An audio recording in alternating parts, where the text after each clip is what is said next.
Are you ready to completely transform your body and your life? Experience 28 days to see the results. It is fully guaranteed. Fully guaranteed. Call or WhatsApp us today. గౌరవనీయులైన ముఖ్యమంత్రి గారు తన సమాధానం చెప్పడం కోసం సరిగ్గా 9 గంటల సమయానికి మొదలు పెట్టారు. ఆయన చెప్పేదంతా మేము వింటున్నాం. ఎప్పటిలాగే ఎలక్షన్ క్యాంపెయిన్లలో మాట్లాడినట్టుగా సినిమా స్టైల్లో తనదైన శైలిలో ముందుగానే రెడీ చేసుకున్న డైలాగులన్నీ చెబుతూ వచ్చారు. ఆ తర్వాత కొన్ని తప్పుడు సమాచారాలు, నిజానికి విరుద్ధంగా ఉన్న విషయాలు సభలో రికార్డు అవ్వాలని ఆ పని మొదలు పెట్టారు. వెంటనే నేను కూడా మన అసెంబ్లీలో దీనిపై అభ్యంతరం వ్యక్తం చేస్తూ పాయింట్ ఆఫ్ ఆర్డర్ కింద నాకు మాట్లాడే అవకాశం ఇవ్వాలని కోరాను. పాయింట్ ఆఫ్ ఆర్డర్ అంటే ఆయన చెప్పేది తప్పు అని, ఆధారం లేకుండా మాట్లాడకూడదని చెప్పడానికి. కానీ స్పీకర్ గారు మమ్మల్ని అనుమతించడం లేదు. నిన్న నేను ప్రతిపక్ష నాయకుడిగా మాట్లాడుతున్నప్పుడు చాలా మంది మంత్రులు అడ్డుపడి మాట్లాడారు. ముఖ్యమంత్రి గారిని ప్రశ్నలు అడిగినా ఆయన నిన్న అసలు సమాధానమే చెప్పలేదు. కానీ చాలా మంది మంత్రులు పదే పదే లేచి చాలా సార్లు పదే పదే మాట్లాడారు. చెప్పిన విషయాలనే మళ్ళీ మళ్ళీ చెప్పారు. మేము మాట్లాడటం ముగించి ఇంటికి వెళ్ళాక ఒక మంత్రి స్పీకర్ గారు సభ ముగిసింది అని చెప్పాక మేమంతా ఇంటికి వెళ్ళిపోయాము. మేము ఇంటికి వెళ్లే వరకు కూడా ఇంకో మంత్రి దానికి వివరణ ఇస్తూనే ఉన్నారు, సమాధానం చెబుతూనే ఉన్నారు. అదంతా నిన్న విన్నాము. ఇంటికి వెళ్ళాక మేము అసలు అడ్డు చెప్పము.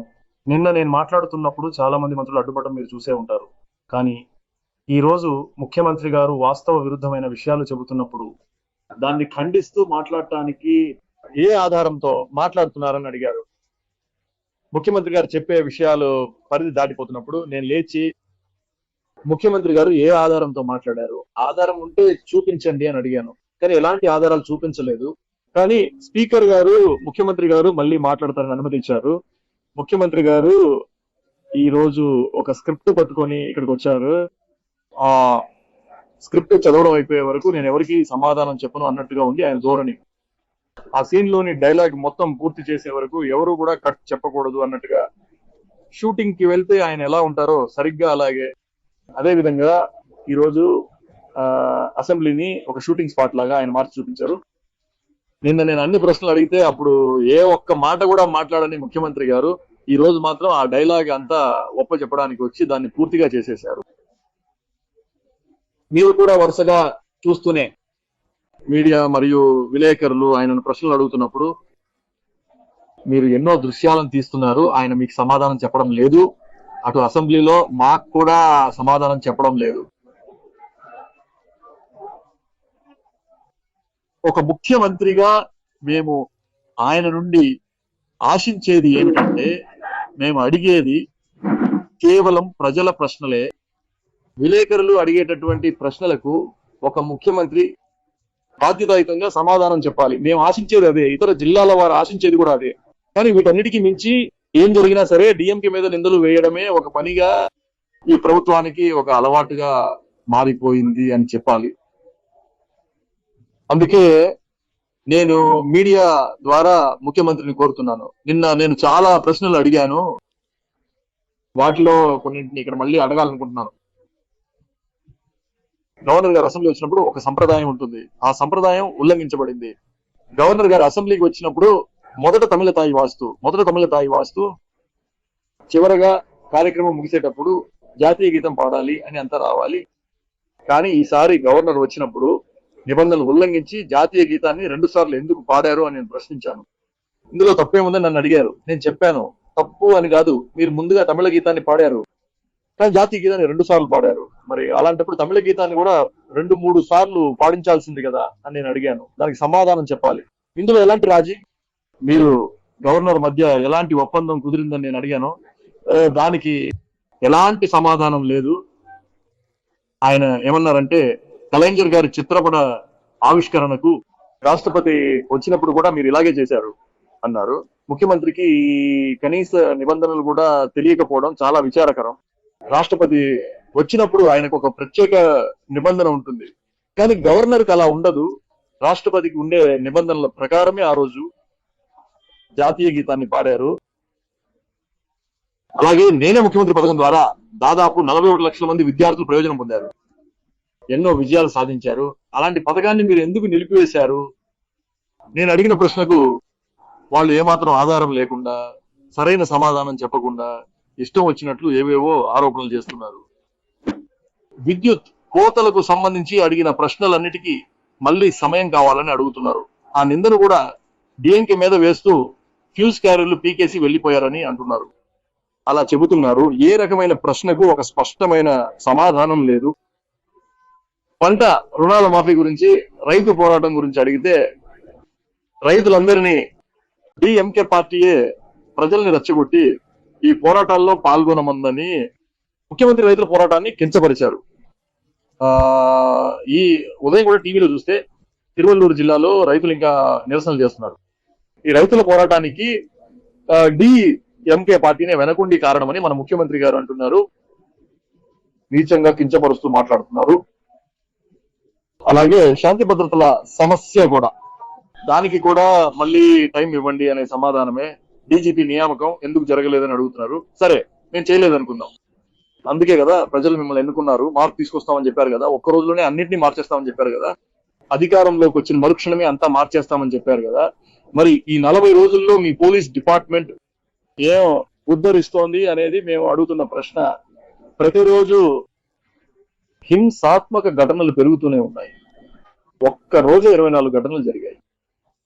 వీటన్నిటికీ ఎటువంటి సమాధానం లేదు. ఇంకా చెప్పాలంటే అధికార పార్టీకి చెందిన వాళ్ళే ఈ ఆరోపణలన్నింటిలోనూ ఇన్వాల్వ్ అయి ఉన్నారు. దానికి సంబంధించిన ఆధారాలను నేను ఈ రోజు, నిన్న స్పీకర్ గారు ఆధారాలు ఇవ్వమన్నారు, నా దగ్గర ఆధారాలు సిద్ధంగా ఉన్నాయి, వాటిని ఇప్పుడు మీకు ఇస్తున్నాను. అదే విధంగా వీటన్నిటిలోనూ మేము ఎవరి దయాదాక్షిణ్యాల మీద ఆధారపడలేము, మా దయ వల్లే ప్రభుత్వం నడుస్తుందని ఊరికే మాటి మాటికి చెప్పకండి. మేము ఎవరి దయ మీద లేము అని వాళ్ళు అంటున్నారు. ఒకవేళ అదే నిజం కాకపోతే ప్రభుత్వం ఏర్పడగానే ఎందుకు వెళ్ళి ఇతను ఏడీఎంకేలోని ఒక వర్గాన్ని మాత్రమే చూశారు, ఆపై సోఫా వెనకాలే వెళ్ళారు. ప్రతి పార్టీ లీడర్ ఇంటికి వెళ్ళినప్పుడు కొత్త సోఫా వెళ్ళింది, అదంతా మీరు చూశారు. ఇప్పుడు అన్న ద్రవిడ మున్నేట్ర కజగం ప్రభుత్వం ఏర్పడినప్పటి నుండి ఈ రోజు వరకు ప్రతి ఒక్క శాసనసభ సభ్యుడిని కూడా, అది కూడా అక్కడ పార్టీ ఆఫీసులో కూడా కదా, ఇక్కడ అసెంబ్లీ ప్రాంగణంలోనే నేరుగా లోపలికి వెళ్లి మంత్రుల యొక్క గదుల్లోకి వెళ్లి పార్టీలో చేరుతున్నారు. వీళ్ళు ఎమ్మెల్యే పదవికి రాజీనామా చేసి పైన ఉన్న మంత్రి రూమ్ లోకి వెళ్లి పార్టీలో చేరుతున్నారు. అధికార ప్రభుత్వం ఏఐఏడిఎంకే ఎమ్మెల్యేలను ఒక్కొక్కరిగా లాక్కోవడాన్ని కోచింగ్ అనవచ్చు. ఎమ్మెల్యేలనే తమ వైపుకు లాగేసుకుంటున్నారు. వీటన్నింటి గురించి అడిగితే ఎలాంటి సమాధానం కూడా చెప్పకుండా, ఒక షూటింగ్ స్పాట్ కి ఒక వ్యక్తి వస్తే అతను ఎలా ఉంటాడో, ఎలాగైతే డైలాగులన్నీ కంఠస్థం చేసి వచ్చి మాట్లాడి నటించి వెళ్ళిపోతారో, ఈ రోజు ముఖ్యమంత్రి గారి ప్రసంగం కూడా సరిగ్గా అలాగే ఉందని నేను అంటున్నాను. అసెంబ్లీలో అలా చెప్తున్నారు. ఆయన audio launch function, trailer launch function అంటే ఇవే అన్నమాట. అది ఆయన స్టైల్. ఇక్కడ కూడా అదే ఫాలో అవుతున్నారు. నిజం చెప్పాలంటే అసెంబ్లీని దాదాపు ఒక సినిమా థియేటర్ లాగా మార్చేశారు. ఈ రోజు ఈలలు కూడా వేయడం మొదలు పెట్టారు. ఇవేవి ఈ సభ ఎప్పుడూ చూడలేదు. ఈ రోజు ఈలలు వేయడం మొదలు పెట్టారు. ఇక మంత్రులు కూడా డాన్సులు చేయడం మొదలు పెడతారేమో అనిపిస్తోంది. పాటలు, ఐటమ్ సాంగ్స్ పెట్టి ఇన్స్టాలో, యూట్యూబ్ లో ట్రెండ్ చేస్తారేమో. ప్రజలకి మీరు ఏం చెప్పాలనుకుంటున్నారు? ఇది చూస్తుంటే ఇదంతా సోషల్ మీడియాలో ట్రెండ్ అవ్వాలని, రీల్స్ లాగా వెళ్ళాలని వాళ్ళు ప్లాన్ చేస్తున్నారు. ఈ రోజు ముఖ్యమంత్రి స్పీచ్ చూస్తే ఆయన ఒక అరగంట సేపు మాట్లాడితే అందులో కనీసం ఒక 10 రీల్స్ వరకు వస్తాయి. ఇదంతా ప్లాన్ ప్రకారమే చేస్తున్నారు. ఇదంతా స్క్రిప్టెడ్ గా ఉంది. మేము ఊహించింది ఒక స్థాయికి మించి భరించలేకపోతున్నాం. చాలా ఆర్టిఫిషియల్ గా మాట్లాడుతున్నారు. ఇక్కడ కూడా నటన మొదలు పెట్టారు. సైగలు చేస్తూ నటించి చూపిస్తున్నారు. ఇక మీద స్పీకర్ కూడా యాక్షన్ కట్ అని చెప్తారేమో అనిపిస్తోంది. 1 more అని కూడా అంటారేమో. స్పీకర్ గైడ్ చేస్తూ స్పీకర్ దగ్గర పర్మిషన్ తీసుకుని యాక్షన్ చేయాలా అని అడుగుతున్నారు. స్పీకర్ యాక్షన్ అంటున్నారు. ఇక మీదట ముఖ్యమంత్రి ఇక్కడికి ఫుల్ కారవాన్ కూడా తెచ్చేస్తారేమో అనిపిస్తోంది. కారవాన్, మేకప్, స్టంట్ మాస్టర్లు అందరూ వచ్చేస్తారేమో అనిపిస్తోంది. అసెంబ్లీని దాదాపు ఒక షూటింగ్ స్పాట్ లాగా మార్చేస్తున్నారు. సరే, చెప్పొచ్చు, ఆధారం ఏముంది? అవినీతికి సంబంధించిన ఆధారాలు ఉంటే కోర్టుకు వెళ్ళండి, కోర్టులో ఫేస్ చేయడానికి మేము రెడీగా ఉన్నాం కదా. ఊరికి ఏదో మొక్కుబడిగా వచ్చి పబ్లిక్ మీటింగ్ లో మాట్లాడినట్టు ప్రచార సభల్లో మాట్లాడినట్టు అసెంబ్లీలో వచ్చి మాట్లాడటం కుదరదు. అందుకే మేము పాయింట్ ఆఫ్ ఆర్డర్ లో ఆ విషయాన్ని ప్రస్తావిస్తే అది తట్టుకోలేక డిఎంకే వాళ్ళు బయటికి వెళ్ళిపోతున్నారు. మీరు ఇన్ని మాటలు మాట్లాడుతుంటే మేము కూర్చుని వింటూ ఉండాలా? మీరు ఇష్టం వచ్చినట్టు మాట్లాడుతుంటే మేము అన్నింటినీ వింటూ కూర్చోలేము కదా. ఇప్పుడు మీరు ఇక్కడ కూర్చున్నారు, మీరు జర్నలిస్టులు కదా. నేను ఇక్కడ కూర్చుని మిమ్మల్ని ఇష్టం వచ్చినట్టు తిట్టి నోటికి వచ్చింది మాట్లాడితే మీరు ఊరుకుంటారా? మీకు కోపం రాదా? ఎందుకు అలా మాట్లాడుతున్నారని అడగరా? అలాగే మీతో ఎలా మాట్లాడాలో ఒక పద్ధతి ఉంటుంది, జర్నలిస్టులతో ఎలా మాట్లాడాలో తెలియాలి. ఆయన జర్నలిస్టులను చూస్తేనే పారిపోతున్నారు. ఆయనకి ఇదంతా ఒక సినిమా షూటింగ్ లా ఉంది. ఒక డైరెక్టర్ కావాలి. ఇప్పుడు ఆ డైరెక్టర్ లా మన స్పీకర్ గారు ఉన్నారు, అసిస్టెంట్ డైరెక్టర్లుగా అక్కడ ఉన్న మంత్రులు, డిప్యూటీ స్పీకర్ అందరూ ఉన్నారు. మాట ముగిసిన తర్వాత కూడా మంత్రి మాట్లాడుతున్నారు. దీన్ని అసెంబ్లీ సంప్రదాయం అని వాళ్ళు ఒప్పుకుంటున్నారు. మేము ఒక సినిమాలో నేను కూడా భయపడను అని చెప్పి మేమంతా మాట్లాడాక స్పీకర్ వచ్చి సభ సమయం ముగిసింది అని చెప్పారు. అలా చెప్పారంటే అంతా అయిపోయినట్టే, అందరూ వెళ్ళిపోవాలి. మేము అందరం బయలుదేరాం. వెంటనే ఆయన లేచి నిలబడ్డారు, మీరు కూర్చున్నారు. ఆయన వెంటనే లేచారు. ఎవరు? స్పీకర్ గారు. సభ ముగిసింది అని బయటికి వెళ్ళిపోయారు. ఏమి చెప్పలేకపోయాం, అయిపోయిందని చెప్పారు. మేము ఇంటికి వెళ్ళిపోయాము. ఇంటికి వెళ్ళి టీవీ వేశాను, మినిస్టర్ ఆన్సర్ ఇస్తున్నారు. అప్పుడు ఫోన్ చేసి అడిగాను, లేదండి మీరు వెళ్ళాక ఆయన మాట్లాడటం మొదలు పెట్టేశారు అని అంటున్నారు కదా. ఇదంతా కూడా ఒక కామెడీ టైం లాగా సభను నడిపిస్తూ పార్టీ గురించి ఒక అతిపెద్ద వ్యవహారం నడిచింది కదా. పార్టీ గురించి మీ అభిప్రాయం ఏంటి సార్? ఏ పార్టీ అది? అది ఎవరెవరికి ఇచ్చారు? దానికి ఏదైనా ఆధారం ఉందా? ఇలా గుడ్డిగా ఆరోపణలు చేసినప్పుడు ఏ ఆధారం అయినా ఉంటే మనం సమాధానం చెప్పాలి. కానీ ఐఏడి ఎంకే వాళ్ళు ఈ ప్రశ్నకి మౌనంగా ఉన్నారు. అడగాలి, మీరు ఎందుకు మౌనంగా ఉన్నారని వాళ్ళని అడగాలి. సార్, గవర్నర్ ప్రసంగంలోనూ ప్రజల కష్టాల గురించి ఏమీ చెప్పలేదు. ఇప్పుడు ముఖ్యమంత్రి గారి సమాధానంలో లేదు. దీన్ని మీరు ఎలా చూస్తారు? ఎందుకంటే 2500 రూపాయలు ఇస్తున్నారు కదా. లోపల సినిమా షూటింగ్ జరుగుతోంది. ఆయన 2-3 రోజులుగా రిహార్సల్స్ చేసి యాక్షన్ అనగానే అద్భుతంగా నటించారు. ఇక ఇప్పుడు ఎన్నికల వాగ్దానంలో నిరుద్యోగ భృతిగా 4500 రూపాయలు ఇస్తామన్నారు. ఇప్పుడు దాని ఊసే లేదు. కనీసం 6 నెలల తర్వాత అయినా అడగాలి, ఇవ్వాలి. ఒక 6 నెలల టైం తీసుకోండి, ఆర్థిక పరిస్థితి అంతా చక్కదిద్దుకుని ఇవ్వండి అని చెప్పాను. కానీ దాని గురించి ఎలాంటి సమాధానం లేదు, అస్సలు లేదు. మహిళా హక్కుల నిధి కింద 2500 రూపాయలు ఇస్తామన్నారు కదా, దాని గురించి లేదు.